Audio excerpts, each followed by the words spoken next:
It has been a very long time since we've done any sort of farm tour, which makes sense because we're not really doing any sort of farming at all. It's cold. You can see here even after an entire day, it's frosty. And there really isn't very much growing, but it's interesting to see the contrast. So we thought we'd take you along and show you everything that's going on the farm and some of the projects that we've been working on.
This is a section where there is absolutely nothing going on. It's a blank, empty ground, but we're super excited about this because this is 100% planted for spring 2021. This is where all of our tulips are, happy, in the ground, getting the chill hours that they need in order to bloom.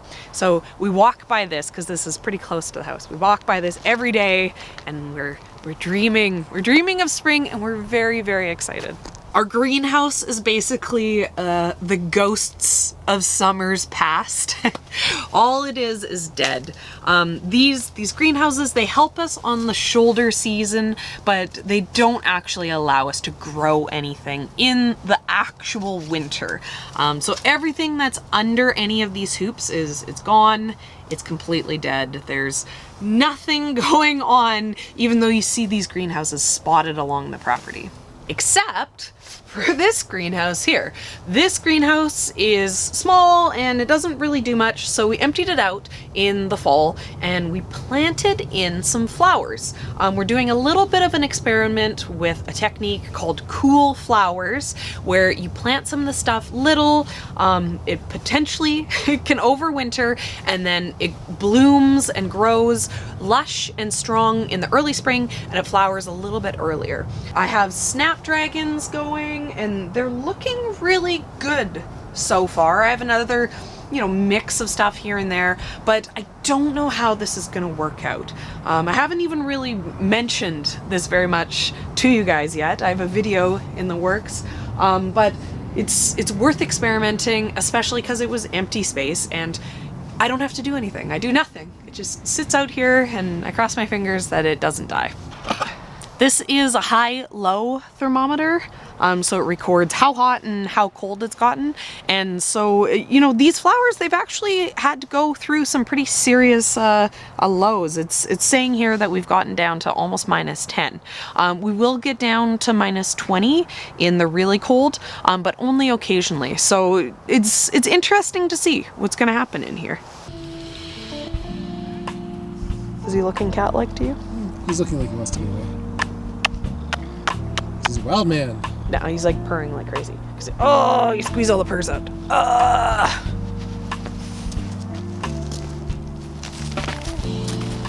How's it look? Mostly dead. There really isn't too much going on here. I have a little bit planted. This bed here has walking onions in it, so those will pop up super early. and start growing. There's a little bit of kale that will be stuff that we can be harvesting on kind of in February, that late winter period. And you know, if we wanted, we can come out here on a warm day and, you know, pick a salad's worth, but there really isn't enough to be selling at market. We basically sold the majority of the bulk, and so it's just resting at this point. Here is a perfect example of what I was talking about. These are all of our winter hardy kales. You can see they're still here, they're still alive, but there isn't really very much to pick on them. It's also below freezing right now, so they're hard, they're frozen. So I can't actually pick this right now. I have to pick this stuff, I have to pick it on a day when it's above zero, the plants have defrosted. But these, they're not gonna die. They're just gonna hang out here. They're gonna do their thing. And then as the days get a little bit longer, they will start to put on some new growth and we can start eating on them again. And these, we've taken a harvest, like a light harvest off of these. We've actually sold a bunch of this in the fall. So it's not like it was planted and it didn't do anything. This section here is also planted. We have 5 beds of garlic. So we probably have about 1,500 heads that, you know, come end of February, beginning of March, we'll see start popping up, some growth. You know, we're well on our way to 2021. The chicken's egg production is starting to slow down a bit. We're only getting, you know, in that 15 to 20 eggs a day range, as opposed to, you know, 26, 27, 28 that we were getting during the summer. We've done some pretty big upgrades to the chicken coop that I'm pretty excited about. We ran power down here. So now there is a light. Now if it gets too cold, you know, if it gets below minus 15 or so, we can put a little heat lamp in there and we can have some heat in the coop. That's nice and easy, you know, if we need it. And we've got power here so we can have some water that won't get frozen. So that was really important too. And we've got power back here over by Elvis where I can do like an automatic chicken door so that I can automate the chicken coop a little bit. And yeah, I am pretty excited about that because it's a lot of time during the day just to come down here and tend to the chickens, and it would be nice to be able to allocate that time whenever I want, as opposed to, you know, first thing in the morning and end of the day, every day. How you doing? They are crazy creatures.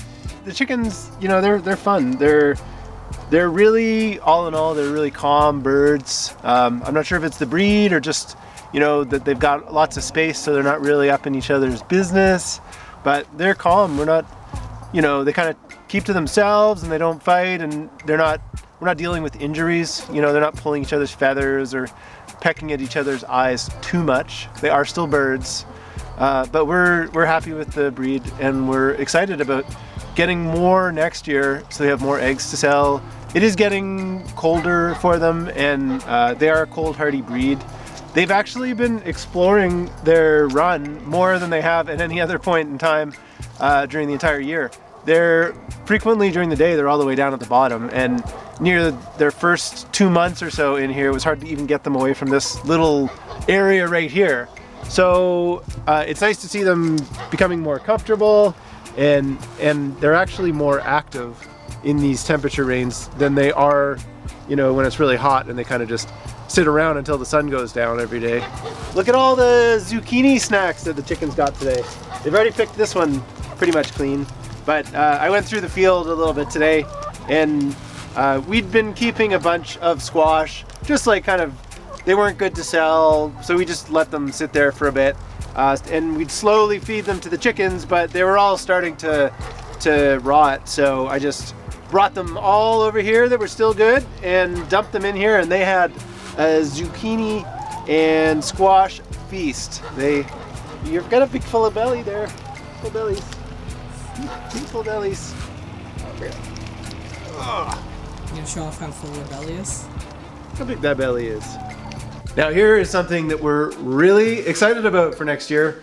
This is an irrigation computer.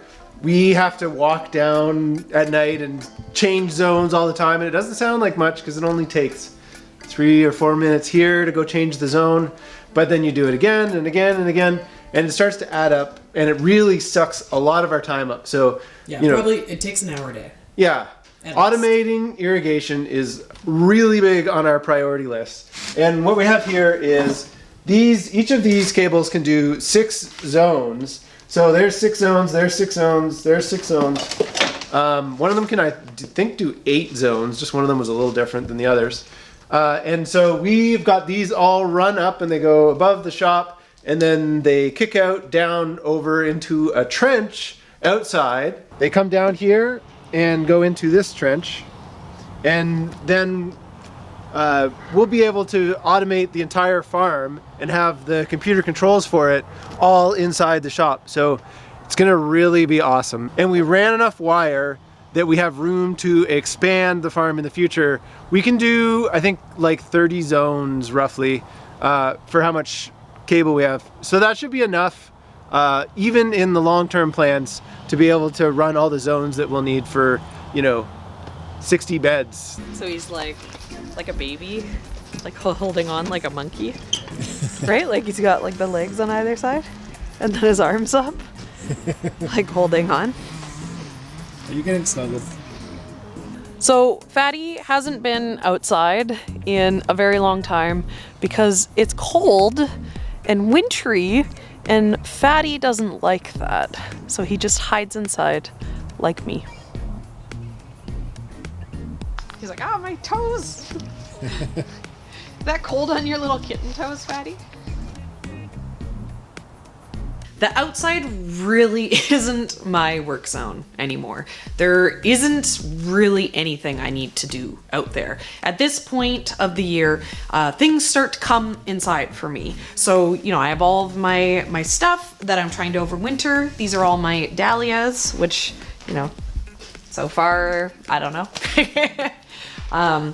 So I have, you know, stuff that is in storage. I have a few little projects to do. You know, I have cleanup, organize, all my chaos. The other big project that we want to get done this year is this space, which is pretty incredible for us to have. You've seen us in here working lots. Because I do all my flowers in here. We have, you know, like a kitchen area, which has been like huge for us to be able to do things.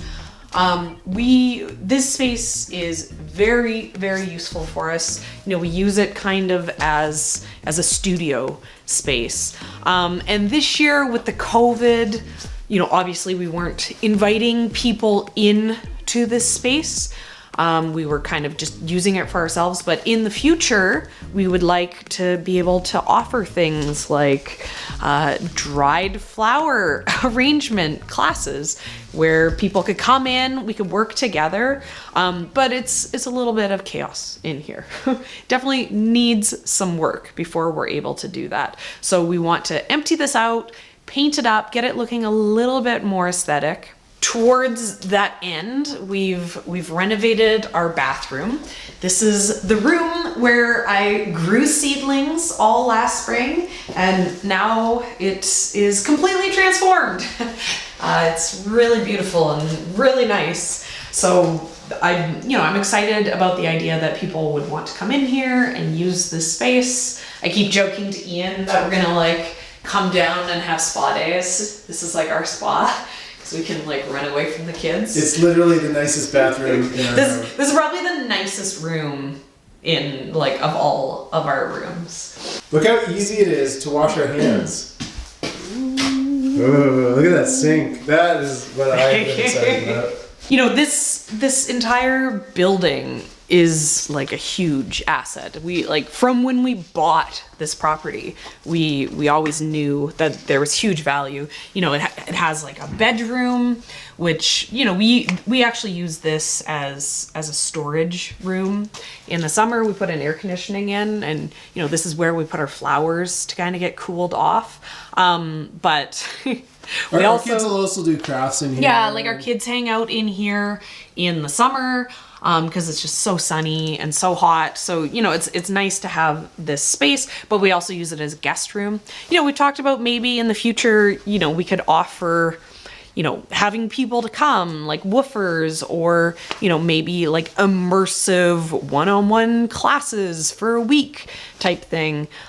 So there's so many things we could potentially do with this. But definitely the first step towards that is making it like here, like dealing with this kind of stuff, which is just, you know, piles of junk, piles of things that need to, you know, be recycled, need to be taken to the dump, and a coat of paint. Coat of paint will go really far on these plywood walls. At this point in the year, we're not selling anything, and we're really not doing much outside, but it doesn't mean that, you know, the work of the farm is done. We've basically been looking forward to this point because there's all these projects that we feel are going to gain us so much more efficiency, so much more time coming into all of our future seasons, stuff like the irrigation and getting this, you know, to where we want it to be.